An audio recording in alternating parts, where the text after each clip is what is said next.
नमस्कार दोस्तों, स्वागत है आपका हमारे YouTube चैनल अरुण शिक्षा अकादमी में। दोस्तों, क्लास 12th की हिंदी हमारी चल रही है आरोहा चैप्टर 6 उषा नाम की कविता के क्वेश्चन आंसर पर हम चर्चा करने वाले हैं। कल हमने इस चैप्टर के जो है वो भावार्थ हमने इसका समझा था, सरल भावार्थ हमने इसका समझा था। आज हम इसके क्वेश्चन आंसर लेकर आए हैं जो आपके लिए बेहद इंपॉर्टेंट माने जाते हैं। इसके एमसीक्यू भी हम तैयार करेंगे। अगर आपने इससे पहले के सेशन नहीं देखे हैं, इससे पहले के जो पाठ है उनसे संबंधित भावार्थ या प्रश्नोत्तर या एमसीक्यू नहीं देखे तो उन्हें भी देख लीजिए, वो भी आपके लिए बेहद इंपॉर्टेंट होने वाले हैं। चैनल पर नए हैं तो प्लीज चैनल सब्सक्राइब करें और कमेंट में जय श्री कृष्ण लिखते हुए आज के इस सेशन में आगे बढ़ते हैं। आज के इस सेशन का जो उषा नाम की कविता है उसका जो पहला क्वेश्चन होगा वह है, क्योंकि क्वेश्चन बहुत कम दिए गए इसमें, लेकिन फिर भी हम इस पे चर्चा करेंगे और कुछ इंपॉर्टेंट क्वेश्चन भी आपके लिए हमने इस पे लाए हुए हैं। इसमें दिया रखा था कविता के किन उपमानों को देखकर यह कहा जा सकता है कि उषा कविता गांव की सुबह की गतिशील शब्द चित्रित है। यानी उषा जो है उषा जो कविता है शमशेर बहादुर सिंह जी की है और इन्होंने सुबह यानी उषा यानी मॉर्निंग का समय, ब्रह्म मुहूर्त जो है वो उस काल का समय उन्होंने बताया है। उस समय का बोधक उन्होंने किया है, प्रकृति का चित्रण इसमें किया हुआ है।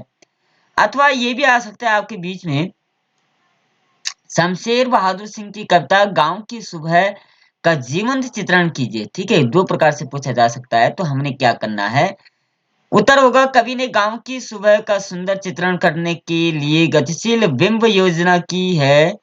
भोर के समय यानी प्रातः काल जो उषा काल है, समय आकाश नीले शंख की तरह पवित्र लगता है और उसे राख से लिपे हुए चौके के समान बताया गया है, जो सुबह की नमी के कारण गीला लगता है और फिर वह लाल केसर के धोए हुए सिल सा लगता है। कभी दूसरी उपमा स्लेट पर लाल खड़िया मलने से देता है। ये सारी उपमान ग्रामीण परिवेश से संबंधित है। आकाश के नीलेपन में जब सूर्य प्रकट होता है तो ऐसा लगता है जैसे नीले जल में किसी युवती का गोरा शरीर झिलमिला रहा है। सूर्य के उदय होते ही उषा का जादू समाप्त हो जाता है। ये सभी दृश्य एक दूसरे से जुड़े हुए हैं, इनमें गतिशीलता है। तो कुल मिलाकर के शमशेर बहादुर सिंह जी ने सुबह का वर्णन किया है। भोर यानी प्रातः काल जब सूर्य उदित होता है उसकी जो लाल लाल किरणें हैं और रात्रि समाप्ति का जब समय आता है तो उसके बीच का जो समय है उसका वर्णन करते हुए उसका चित्रण किया है। ठीक है, क्वेश्चन नंबर 2 होगा इसमें, भोर का नव राख से लिपा हुआ चौका अभी गीला पड़ा है। नई कविता के कोष्टक में विराम चिन्हों और पंक्तियों के बीच स्थान में भी कविता का अर्थ देता है। उपयुक्त पंक्तियों में कोष्टक से कविता में क्या विशेष अर्थ पैदा हुआ है समझाइए। यानी विराम चिन्ह जो पैदा हुआ है इससे क्या अर्थ निकलता है।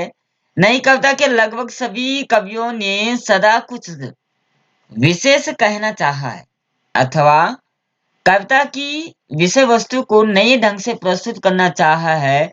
उन्होंने इसके लिए कोष्ठक, विराम चिन्ह और पंक्तियों के बीच स्थान छोड़ दिया है। जो कुछ उन्होंने इसके माध्यम से कहा है कविता उससे नए अर्थ देती है। उपरोक्त पंक्तियों में यद्यपि सुबह का आकाश के चौका जैसा माना है और यदि इसके कोष्ठक में दी गई पंक्तियों को देखा जाए तो तब चौका जो कभी अभी अभी राख से लेपा हुआ है उसका रंग मटमैला है। इसी तरह सुबह का आकाश भी दिखाई दे रही है। यानी सुबह का आकाश इसी तरीके से दिखाई दे रहा है जिस तरीके से चूल्हा चौका घर में औरतें जो करती है। ठीक है, उसी तरीके से वो मटमैले रंग का दिखाई दे रहा है। ये दो ही क्वेश्चन इस पे थे। एक क्वेश्चन और था वो अपनी इच्छा के अनुसार लिखना था। इच्छा के मतलब कहने के मतलब कि कविता से आगे था ये। हमने कविता को पढ़कर के क्या समझ हमारे आई उस समझ से विकसित लिखना था। कल्पना शक्ति वाला क्वेश्चन था। ठीक है, उस पर हम चर्चा नहीं करेंगे। इस पाठ के कुछ अन्य महत्वपूर्ण क्वेश्चन हमने लेकर आए हैं, इनको भी आप देख लीजिए। ये भी आपके परीक्षा के लिए बेहद इंपॉर्टेंट हो सकते हैं। और चैनल पर नए हैं तो प्लीज चैनल सब्सक्राइब जरूर करें, क्योंकि हमारा हिंदी का मास सेशन चल रहा है। पहला क्वेश्चन इस पे होगा, कवि को सुबह का आकाश मटमैला क्यों दिखाई देता है।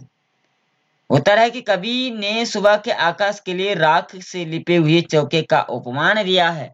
जिस प्रकार गीला चौका मटमैला और साफ होता है, ठीक है ना। दूसरा क्वेश्चन बनेगा, कवि ने किस जादू के टूटने का वर्णन किया? तो कवि ने नए नए उपमानों के द्वारा सूर्योदय का सुंदर वर्णन किया है। ये उपमान सूर्य के उदय होने में सहायक है। कवि ने इनका प्रयोग गतिशीलता के लिए किया है। सूर्योदय होते ही यह जादू टूट जाता है।